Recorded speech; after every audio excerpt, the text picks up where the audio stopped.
വേളയിലേക്ക് എല്ലാ പ്രിയ കൂട്ടുകാർക്കും സ്വാഗതം. ഇന്ന് നമ്മൾ ഉപയോഗിച്ചിരിക്കുന്ന ഒരു സബ് ആംപ്ലിഫയർ എന്ന് പറയാം, അതുപോലെ തന്നെ ഒരു പ്രീ ആംപ്ലിഫയർ എന്ന് പറയാം. ഇത് രണ്ടും കൂടിയാണ് നമ്മൾ ഈ ആംപ്ലിഫയർ ചെയ്തെടുത്തിരിക്കുന്നത്.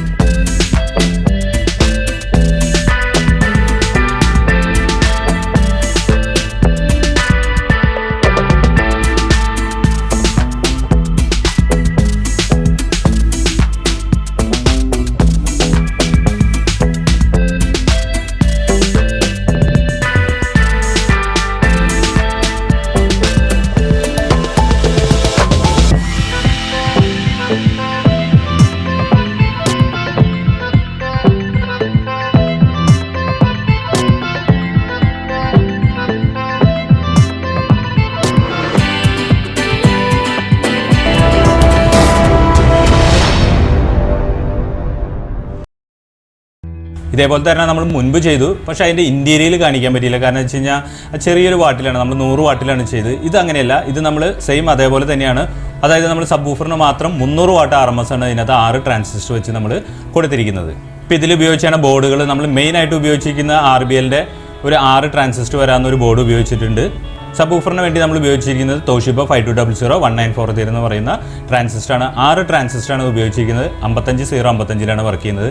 300 വാട്ട് നമുക്ക് ലഭിക്കും ഇതിൽ നിന്ന്. അതുപോലെ തന്നെ BT ബോർഡ് നമ്മുടെ യൂണിവേഴ്സലിൻ്റെ തന്നെയാണ്, UPC വെച്ചിട്ടുള്ള IC വെച്ചിട്ടുള്ളതാണ് നമ്മൾ ഇതിനകത്ത് ഉപയോഗിച്ചിരിക്കുന്നത്.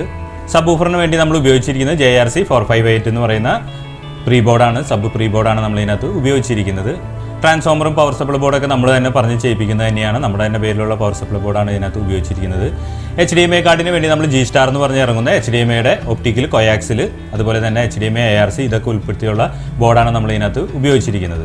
പിന്നെ ഫ്രണ്ട് പാനൽ നമ്മുടെ സ്ഥിരം 2.1 വരാവുന്ന ഫ്രണ്ട് പാനൽ തന്നെയാണ്. ഇതിനകത്ത് സബ് വൂഫറിൻ്റെ വോളിയം, അതുപോലെ തന്നെ base, treble, selector switch, master volume ഇതൊക്കെയാണ് ഫ്രണ്ട് പാനലിൽ വന്നിരിക്കുന്നത്. പുറകിൽ വന്നിരിക്കുന്ന RCAയിൽ നമ്മൾ ഔട്ട്പുട്ട് കൊടുത്തിട്ടുണ്ട്. അതുപോലെ തന്നെ RCAയിൽ തന്നെ ഓക്സിലറി ഇൻപുട്ട് ഉപയോഗിച്ചിട്ടുണ്ട്. അതുകൂടാതെ നമ്മൾ ഇതിന് പ്രീ ഔട്ടിന് വേണ്ടി XLR ഉപയോഗിച്ചിട്ടുണ്ട്. മെയിൽ സബിന് വേണ്ടി ബനാന സോക്കറ്റാണ് ഇതിനകത്ത് പുറകിൽ ഉപയോഗിച്ചിരിക്കുന്നത്. ഈ ആംപ്ലിഫയർ മെയിനായിട്ട് നമുക്ക് വരുന്നത് ഡിജിറ്റൽ ഇൻപുട്ട് ഇല്ലാത്ത, അതായത് പഴയ AVRകൾ ഉണ്ടാവും, അതുപോലെ തന്നെ സ്റ്റീരിയോ ആംപ്ലിഫയറുകൾ ഉണ്ടാവും, പവർ ആംപ്ലിഫയറുകൾ ഉണ്ടാവും. ഇതിനൊക്കെ ചിലപ്പോൾ HDMI ARC ഡിജിറ്റൽ ഇൻപുട്ട് ഇല്ലാത്തത് ഉണ്ടാവും. പിന്നെ അതുപോലെ തന്നെ പവർ ആമ്പിന് ചിലപ്പോൾ പ്രീ സ്റ്റേജ്, അതായത് ബേസ്, ട്രിബിൾ ചില സമയത്ത് വരാറില്ല. അപ്പോൾ അതിനൊക്കെ വേണ്ടി നമുക്ക് അതായിട്ടും ബേസ്, ട്രിബിൾ ഇതിനെ ഉപയോഗിച്ചിട്ടുണ്ട്. അതായത് പ്രീ സ്റ്റേജ് BT ബോർഡ് നമ്മൾ ഉപയോഗിച്ച് പ്രീ സ്റ്റേജ് ഉപയോഗിച്ചിരിക്കുന്നു. അതുപോലെ തന്നെ ഡിജിറ്റൽ ഇൻപുട്ട് നമ്മൾ ഇതിനകത്ത് ഉൾപ്പെടുത്തിയിട്ടുണ്ട്, അനലോഗ് ഇൻപുട്ട് ഉൾപ്പെടുത്തിയിട്ടുണ്ട്. ഇതെല്ലാവരും ഇൻപുട്ട് നമ്മൾ ഇതിനകത്ത് കണക്ട് ചെയ്തതിന് ശേഷം ഇതിൽ നിന്ന് RC ഔട്ട്, അതുപോലെ തന്നെ XLR ഔട്ട് എടുത്തതിന് ശേഷം നമ്മുടെ കയ്യിലിരിക്കുന്ന ആംപ്ലിഫയറിലേക്ക് കൊടുക്കാം. കൊടുത്തു കഴിഞ്ഞാൽ നമുക്ക് പഴയതുപോലെ ആംപ്ലിഫയറിൻ്റെ ഔട്ട്പുട്ടിൽ അതേ എത്ര വാട്ടെന്ന് വെച്ചാൽ ആ വാട്ടിനനുസരിച്ച് കേൾക്കാൻ സാധിക്കും. നമുക്ക് ഇതിൽ നിന്ന് ഡിജിറ്റൽ ഇൻപുട്ടിനുള്ള സൗകര്യം കിട്ടും, അതുപോലെ തന്നെ ബേസ്, ട്രിബിളിനുള്ള സൗകര്യം കിട്ടും. മാസ്റ്റർ വോളി ആയിട്ട് നമുക്കിത് ഉപയോഗിക്കാൻ സാധിക്കും. ഇനി നമുക്ക് ഇതിൻ്റെ ഓഡിയോ ക്വാളിറ്റി ഒന്ന് ചെക്ക് ചെയ്ത് നോക്കാം, അതുപോലെ തന്നെ ഇൻറ്റീരിയൽ ഒന്ന് ചെക്ക് ചെയ്ത് നോക്കാം. ഓഡിയോ ക്വാളിറ്റിക്ക് എല്ലാ വീഡിയോയിലും പറയാറുള്ള പോലെ തന്നെ കോപ്പിറൈറ്റ് പ്രോബ്ലം ഉണ്ട്. ആ രീതിയിലുള്ള പാട്ടുകൾ നമുക്ക് ഇടാൻ സാധിക്കുള്ളൂ. അതിലൊന്നും നിങ്ങളൊന്ന് ക്ഷമിക്കുക. ഇതാണ് നമ്മുടെ ആംപ്ലിഫയറിൻ്റെ ഉൾവശം വന്നിരിക്കുന്നത്. ഈ ഭാഗത്ത് നമ്മൾ ഫുള്ള് പവർ സപ്ലൈ തന്നെയാണ് നമ്മൾ പറഞ്ഞു ചെയ്യിപ്പിക്കുന്ന ടൊറോയുടെ ട്രാൻസ്ഫോമറാണ് എടുത്തിരിക്കുന്നത്. അതുകൂടാതെ പവർ സപ്ലൈ ബോർഡ് നമ്മുടെ പേരിൽ തന്നെ ചെയ്യിപ്പിക്കുന്ന, നമ്മൾ തന്നെ ഡിസൈൻ ചെയ്യിപ്പിക്കുന്ന പവർ സപ്ലൈ ബോർഡാണ്. ഇതിൽ വന്നിരിക്കുന്ന HDMI കാർഡിന് നമ്മൾ സെപ്പറേറ്റ് 12 വോൾട്ട് എടുത്തിട്ടുണ്ട്. അതുപോലെ തന്നെ BT ബോർഡിന് സബിൻ്റെ പ്രീക്ക്, ഫാനിന് വേണ്ടി സെപ്പറേറ്റ് എടുത്തിരിക്കുന്നു. മെയിനായിട്ട് സബിന് വേണ്ടിയിട്ടുള്ള 10,000-ൻ്റെ 61 വോൾട്ട് 2 കപ്പാസിറ്റർ നമ്മൾ ഇതിനകത്ത് ഉപയോഗിച്ചിട്ടുണ്ട്. ഇത്രയൊക്കെയാണ് പവർ സപ്ലൈയിൽ വന്നിരിക്കുന്നത്. ഇതാണ് ഇതിൻ്റെ മുൻവശത്ത്. ഈ ഭാഗത്ത് നമ്മൾ ഇതിൻ്റെ BT ബോർഡ്, അതായത് ബേസും ട്രബിളിനുള്ള പ്രീ സ്റ്റേജാണ് നമ്മൾ ഇതിനകത്ത് ഉപയോഗിച്ചിരിക്കുന്നത്. യൂണിവേഴ്സലിൻ്റെ ബോർഡാണ് നമ്മൾ സ്ഥിരം ഉപയോഗിക്കുന്നതാണ് ഇതിനകത്ത് വന്നിരിക്കുന്നത്. അതുകൂടാതെ സബ് വൂഫറിൻ്റെ ഒരു ഫിൽറ്റർ ബോർഡ് സെപ്പറേറ്റ് വെച്ചിട്ടുണ്ട്. JRC 458 ആണ് ഇതിനകത്ത് കൊടുത്തിരിക്കുന്നത്, സബ് പ്രീക്ക് വേണ്ടി മാത്രം. പിന്നെ യൂണിവേഴ്സലിൻ്റെ ഒരു സ്പീക്കർ പ്രൊട്ടക്ഷനാണ് നമ്മൾ സിംഗിൾ സ്പീക്കർ പ്രൊട്ടക്ഷൻ ഇതിനകത്ത് ഉപയോഗിച്ചിരിക്കുന്നത്. മെയിനായിട്ട് ആംപ്ലിഫയർ എടുത്തിരിക്കുന്നത് തോഷിബ 5200-1940 തന്നെയാണ്. ഇതിൽ കൊടുത്തിരിക്കുന്നത് 6 ട്രാൻസിസ്റ്ററാണ് കൊടുത്തിരിക്കുന്നത്. ബ്രിഡ്ജ് ബോർഡല്ല, പാരലാണ് വന്നിരിക്കുന്നത്. അതുകൊണ്ട് നമുക്ക് ഏകദേശം ഒരു 300 വാട്ട് നമുക്ക് ലഭിക്കും. ഇത് RBLൻ്റെ ബോർഡാണ്, നല്ല നീറ്റായിട്ടുള്ളൊരു ബോർഡാണ്. അതുകൊണ്ടാണ് നമ്മളിത് സ്പെഷ്യലായിട്ട് എടുത്തത്. അതുകൂടാതെ നമ്മൾ എടുത്തിരിക്കുന്നത് G സ്റ്റാറിൻ്റെ HDMI കാർഡാണ്. ഫ്യൂടെക്കിൽ വരുമ്പോഴാണ് നമുക്കിത് 5 ചാനൽ സറൗണ്ട് പ്രൊലോജിക് 2 വരുന്നത്. ഇതിനകത്ത് വരുന്നത് നമ്മൾ സ്റ്റീരിയോ ഇൻപുട്ട് കൊടുക്കുകയാണെന്നുണ്ടെങ്കിൽ 5 ചാനൽ സ്റ്റീരിയോ ആണ്. അതുകൊണ്ട് ലെഫ്റ്റ് റൈറ്റ് നല്ല ക്ലിയർ ആയിട്ട് കിട്ടും. അതുകൊണ്ടാണ് നമ്മൾ ഈ ബോർഡ് സ്റ്റീരിയോ ആംപ്ലിഫയറുകൾക്ക് HDMI ആയിട്ട് ഉപയോഗിക്കുന്നത്. 5 ചാനലിൽ ഉപയോഗിക്കുന്ന ബോർഡ് തന്നെയാണ് ഇതിനകത്ത് ഉപയോഗിച്ചിരിക്കുന്നത്. ഇതിനകത്ത് ARC, കൊയാക്സിൽ, ഒപ്റ്റിക്കൽ സെലക്ട് ചെയ്യാനുള്ളൊരു സ്വിച്ച് ഇത്രയൊക്കെയാണ് വരുന്നത്. പിന്നെ XLRലേക്കുള്ള ഔട്ടാണ് ഈ കാണുന്നത്. ഇത് വന്നിരിക്കുന്നത് സബ് ഊഫറിലേക്കുള്ള ഔട്ട്, ഇത് XLRലേക്കുള്ള ലെഫ്റ്റ് റൈറ്റ് എന്ന രീതിയിലാണ് നമ്മൾ കൊടുത്തിരിക്കുന്നത്. ഇതെല്ലാം ഇൻപുട്ടുകളാണ്. അതുപോലെ തന്നെ RCയിൽ ഒരു ഔട്ട് നമ്മളിവിടെ കൊടുത്തിട്ടുണ്ട്. ഇതിൻ്റെ വയറിംഗ് മൊത്തം ഉപയോഗിച്ചിരിക്കുന്നത് ഷീൽഡ് വയറിലാണ്. നിങ്ങൾക്ക് നോക്കുമ്പോൾ അറിയാം, ഷീൽഡ് വയർ കവർ ചെയ്താണ് കൊടുത്തിരിക്കുന്നത്. ഷീൽഡ് വയറിലാണ് നമ്മൾ ഫുള്ള് ഉപയോഗിച്ചിരിക്കുന്നത്. ഇൻപുട്ട് ഔട്ട്പുട്ടുകൾ അതുപോലെ തന്നെ എല്ലാ വയറുകളും നമ്മൾ ഷീൽഡ് വയറിൽ തന്നെ ഉപയോഗിച്ചിരിക്കുന്നത്. സ്പീക്കർ ഔട്ടും ഉപയോഗിച്ചിരിക്കുന്നത് 0.5 mm ആണ്. സ്പീക്കർ ഔട്ട് കേബിളും ഉപയോഗിച്ചിരിക്കുന്നത്. ഇത് പവർ കുത്താനുള്ളൊരു സോക്കറ്റിൻ്റെ പുറകുവശമാണ് ഈ കാണുന്നത്. നമ്മളെ കൊണ്ട് പറ്റാവുന്ന രീതിയിൽ നല്ല രീതിയിൽ തന്നെ ചെയ്തിട്ടുണ്ട്. ഫുള്ള് കവറിങ്ങോട് കൂടിയൊക്കെ തന്നെയാണ് വയറിങ്ങും കാര്യങ്ങളും ചെയ്തിരിക്കുന്നത്. ഇതാണ് ആംപ്ലിഫയറിൻ്റെ പുറകുവശം വന്നിരിക്കുന്നത്. പുറകുവശത്ത് നമ്മൾ ഉപയോഗിച്ചിരിക്കുന്നതൊക്കെ അക്രിലിക് പാനൽ മാറ്റ് ഫിനിഷിലാണ് കൊടുത്തിരിക്കുന്നത്. ഇതിൻ്റെ ലെഫ്റ്റ് റൈറ്റിൻ്റെ ഔട്ട്, അതായത് പ്രീ ഔട്ട് RC ഔട്ടായിട്ട് വരുന്നത് നമ്മൾ ഇത് കൊടുത്തിരിക്കുന്നത്. ലെഫ്റ്റും റൈറ്റായിട്ട് RC ഔട്ട്. പിന്നെ വന്നിരിക്കുന്നത് നമുക്ക് USB പാനലിൽ ഉപയോഗിക്കാവുന്ന ഒരു ഓക്സിലറി ഇൻപുട്ട് വന്നിട്ടുണ്ട്, റിമോട്ടിൽ അഡ്ജസ്റ്റ് ചെയ്യാം. അതുകൂടാതെ സെപ്പറേറ്റ് ഒരു ഓക്സിലറി നമ്മൾ ഡയറക്റ്റ് കൊടുത്തിട്ടുണ്ട്. പിന്നെ വന്നിരിക്കുന്നത് FM-ത്തിൻ്റെ ഒരു ആൻറ്റിനയ്ക്കുള്ള സ്ലോട്ടാണ്. അത് നമ്മൾ RCയിൽ കൊടുത്തു എന്ന് മാത്രം. ഈ ഉപയോഗിച്ചിരിക്കുന്നത് HDMI കാർഡ് ഡിജിറ്റൽ ഇൻപുട്ടാണ്. അതായത് നമ്മൾ എടുത്തിരിക്കുന്നത് G-Starൻ്റെ ആണ്. നമ്മൾ ഫ്യൂടെക്കിൻ്റെ എടുക്കുമ്പോഴാണ് സറൗണ്ട് കിട്ടുന്നത്. G-Starൻ്റെ എടുക്കുന്നത് നമുക്ക് 5 ചാനൽ സ്റ്റീരിയോ ആണ്. അപ്പോൾ അതാണ് നമ്മൾ എടുത്തിരിക്കുന്നത്. അതിനകത്ത് HDMI, ARC വരുന്നുണ്ട്, കോയാക്സിൽ വരുന്നുണ്ട്, അതുപോലെ തന്നെ ഒപ്റ്റിക്കലും വരുന്നുണ്ട്. പിന്നെ സെലക്ട് ചെയ്യാനുള്ളൊരു സ്വിച്ചാണ് ഇവിടെ കൊടുത്തിരിക്കുന്നത്. അവർക്ക് ഇത് കൂടാതെ XLRൻ്റെ ഔട്ട് കൂടി വേണമെന്ന് പറഞ്ഞ കാരണമാണ് നമ്മളിത് ചെയ്തത്. ആദ്യം ഒരെണ്ണമാണ് നമ്മൾ കട്ടിങ്ങിൽ വരുത്തിച്ചത്. അതിനുശേഷം 2 എണ്ണം വേണമെന്ന് പറഞ്ഞാലാണ് ഇവിടേക്ക് മാറിയത്. അല്ലെങ്കിൽ ഈ ഭാഗത്ത് തന്നെ നമ്മൾ രണ്ടും ഒരേപോലെ അളവിൽ വയ്ക്കായിരുന്നു. പിന്നീടാണ് ഈ ഒരു ഇതിനെപ്പറ്റി 2 എണ്ണത്തിൻ്റെ ആവശ്യത്തിനെ പറ്റി പറയുന്നത്. അതുകൊണ്ടാണ് ഇതിലൊരു ചെറിയൊരു ഷേപ്പ് വ്യത്യാസം വന്നത്. XLR വഴി വരുന്ന ഔട്ടും അതുപോലെ തന്നെ ഈ RC ഔട്ട് വരുന്നതും സെയിം തന്നെയാണ്. അതുകൂടാതെ സബ് ഊഫറിൻ്റെ സ്പീക്കർ ഔട്ടാണ് ഈ കാണുന്നത്. സബ് ഊഫറിലേക്കുള്ള പ്ലസും മൈനസും സ്പീക്കർ ഔട്ട്. എൽകോമിൻ്റെ ഒരു ഫ്യൂസോട് കൂടിയിട്ടുള്ള 3 പിൻ സോക്കറ്റാണ്, പവർ കേബിൾ കുത്താനുള്ള സോക്കറ്റാണ് ഈ ഭാഗത്ത് കൊടുത്തിരിക്കുന്നത്. നമ്മുടെ ലോഗോ റിഫ്ലക്സ് വന്നിരിക്കുന്നത്. ഇത്രയൊക്കെയാണ് ആംപ്ലിഫയറിൻ്റെ പുറകുവശം വന്നിരിക്കുന്നത്. ഇതാണ് നമ്മുടെ ആംപ്ലിഫയറിൻ്റെ മുൻവശം വന്നിരിക്കുന്നത്. ഫുള്ള് നമ്മൾ അക്രിലിക് പാനൽ തന്നെയാണ്. ഇത് മാറ്റ് ഫിനിഷ് ആയിട്ട് കൊടുത്തിരിക്കുന്നു. ഇത് ഗ്ലോസിയിലാണ് കൊടുത്തിരിക്കുന്നത്. ഇതിൽ വന്നിരിക്കുന്നത് മാസ്റ്റർ ഓളി എന്ന് ഉദ്ദേശിച്ച് നമ്മുടെ സബ് ഊഫറിൻ്റെ വോളിയം ലെഫ്റ്റ് റൈറ്റ് ചാനലിലേക്ക് പോകുന്ന പ്രീ ഔട്ടിൻ്റെ വോളിയം നമുക്ക് ഇതുവഴി അഡ്ജസ്റ്റ് ചെയ്യാനായിട്ട് സാധിക്കും. അതുകൂടാതെ സബ് ഊഫറിൻ്റെ വോളിയം ഇവിടെ അഡ്ജസ്റ്റ് ചെയ്യാം. നമ്മൾ സ്ഥിരം കൊടുക്കുന്ന എൽകോമിൻ്റെ ഒരു പവർ സ്വിച്ചാണ് ഇവിടെ കൊടുത്തിരിക്കുന്നത്. പിന്നെ വന്നിരിക്കുന്നത് യൂണിവേഴ്സലിൻ്റെ ഒരു USB പാനലാണ്. ഇതിനകത്ത് മോഡ് സെലക്ട് ചെയ്യാം, പ്ലേ, വോളിയം പ്രസ് ചെയ്യാം, അതുപോലെ തന്നെ നെക്സ്റ്റ് ഒക്കെ ചെയ്യാമെന്നാണ്. വലിയൊരു വൈറ്റ് കളറിലുള്ള ഡിസ്പ്ലേ ആണ് കൊടുത്തിരിക്കുന്നത്. ഇതിനകത്ത് വന്നിരിക്കുന്നത് ബ്ലൂടൂത്ത് ഉണ്ട്, ഓക്സിലറി ഇൻപുട്ട് വരുന്നുണ്ട്, FM വരുന്നുണ്ട്, പിന്നെ പെൻ ഡ്രൈവ്. ഇത്ര ഓപ്ഷനാണ് വരുന്നത്.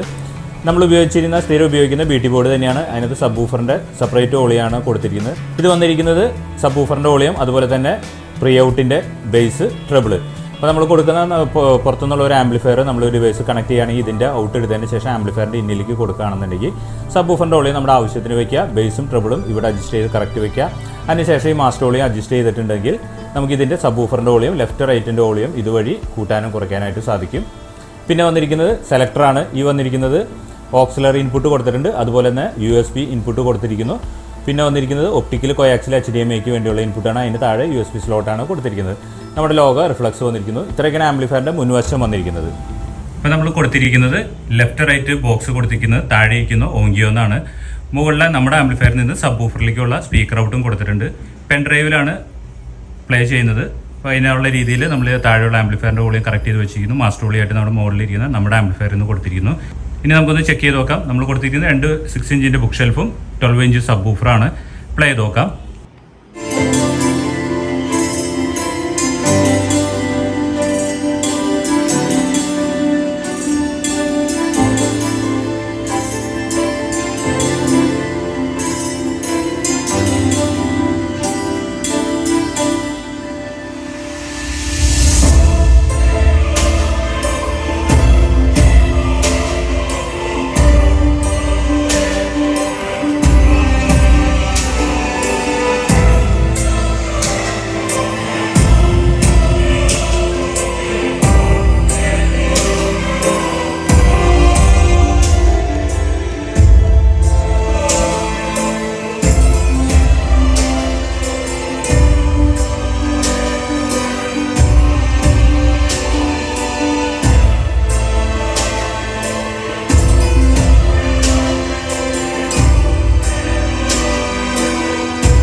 ഇപ്പോൾ നമ്മൾ ടി വിയിലെ ARC ഓൺ ആക്കി, അതിനുശേഷം ആംപ്ലിഫയറിൻ്റെ ARCയിലേക്ക് കണക്ട് ചെയ്തു, ARC സെലക്ട് ചെയ്തു, ലെഫ്റ്റ് റൈറ്റ് ബോക്സും സബ് ഊഫറാണ് വർക്ക് ചെയ്യുന്നത്. ഇത് നമുക്കൊന്ന് പ്ലേ ചെയ്ത് നോക്കാം.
ഇപ്പോൾ നിങ്ങൾ ഇതിൻ്റെ ഓഡിയോയും കേട്ടിരിക്കും, അതുപോലെ തന്നെ ഇൻറ്റീരിയലും കണ്ടിരിക്കും. എല്ലാവർക്കും ചെറിയ ചെറിയ കുറ്റങ്ങളും കുറവുകളൊക്കെ ഉണ്ട്. നമ്മുടെ കഴിവിനനുസരിച്ചുള്ള രീതിയിലാണ് നമുക്ക് ചെയ്യാൻ സാധിക്കുകയുള്ളൂ. നമുക്ക് കിട്ടാവുന്ന കമ്പോണൻസും മറ്റുള്ള കാര്യങ്ങളൊക്കെ വെച്ചിട്ട്. പിന്നെ ഇതിനെക്കുറിച്ച് നിങ്ങൾക്ക് എന്തെങ്കിലും അറിയണമെന്നുണ്ടെങ്കിൽ മാക്സിമം ചാറ്റിംഗ് ഒഴിവാക്കിയിട്ട് കോൾ വിളിക്കാൻ നോക്കുക. IMO കോള്, അതുപോലെ തന്നെ നോർമൽ കോള്, വാട്സപ്പ് കോൾ, ഇങ്ങനെ ഏതെങ്കിലും കോളുകൾ വിളിക്കാൻ നോക്കുക. ചാറ്റിംഗ് എന്ന് പറഞ്ഞാൽ നമുക്ക് ഇതിൻ്റെ വില വിവരങ്ങളൊക്കെ ജസ്റ്റ് ഒന്ന് അറിയിക്കാനും മാത്രമേ സാധിക്കുകയുള്ളൂ. ഇത്രയൊക്കെയാണ് ഇന്നത്തെ വീഡിയോസിലുള്ളത്. ഇന്നത്തെ വീഡിയോ നിങ്ങൾക്ക് എല്ലാവർക്കും ഇഷ്ടമാവുകയാണെങ്കിൽ, അതുപോലെ തന്നെ ഉപകാരപ്പെടുകയാണെങ്കിൽ ലൈക്ക് ചെയ്യാനും ഷെയർ ചെയ്യാനും കമൻറ്റ് ചെയ്യാനും മറക്കരുത്. കൂടാതെ സബ്സ്ക്രൈബ് കൂടി ചെയ്യാൻ ഓർക്കുക. ആ സബ്സ്ക്രൈബ് ബട്ടൻ്റെ തൊട്ടടുത്ത് തന്നെ ബെല്ലേക്കും കാണാം. അത് അമർത്തിയാലാണ് നമ്മുടെ ചാനലിലെ എല്ലാ വീഡിയോസും നിങ്ങൾക്ക് പെട്ടെന്ന് നോട്ടിഫിക്കേഷൻ ആയിട്ട് ലഭിക്കും.